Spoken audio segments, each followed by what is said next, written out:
Do you have hope that the UN will make a stand here?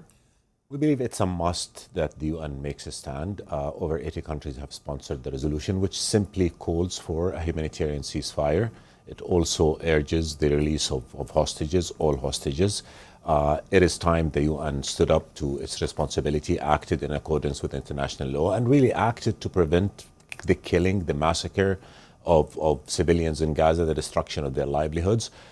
We hope and we urge all our partners at the Security Council to vote for that resolution, because the message is, if they do not, it is simply an endorsement of what Israel is doing. And what Israel has been doing is simply killing people, destroying their livelihoods, denying them food and water, jeopardizing the security of the whole region, undermining the interest of its own allies in our part of the world, hurting its own people by contributing to an environment in which it will deny its own people to live in peace. The U.S. has tried to encourage Israel to exercise restraint in Gaza, and the U.S. has set out guidelines for what post-war Gaza look like. No forcible displacement of people, no reoccupation by Israel, no siege or blockade, no reduction in territory, this idea of a buffer zone inside Gaza, no use of Gaza as a platform for terrorism as well.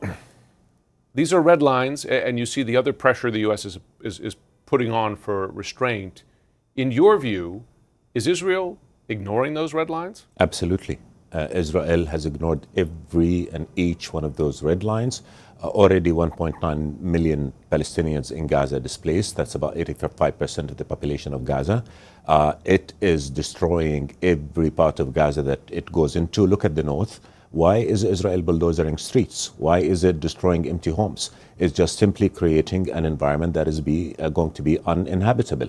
So yes, the U.S. asked for that. Israel has defied the U.S., defied international law, defied the interest of everybody in the region. And the question is, what if Israel continues to do that?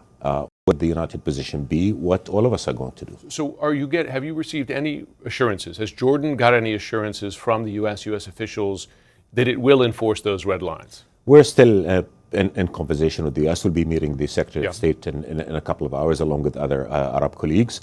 We're obviously in agreement with the U.S. about those principles. We are in disagreement when it comes to demanding a ceasefire. We just see no justification for not urging a ceasefire. This is the first conflict where you see a controversy over the urgency of stopping the fighting so that you allow diplomacy to start acting. I mean, what can justify that? It is really nonsensical, to be honest, to not urge an end of an aggression that is creating conditions on the ground that are just unacceptable by any legal, security, you name it.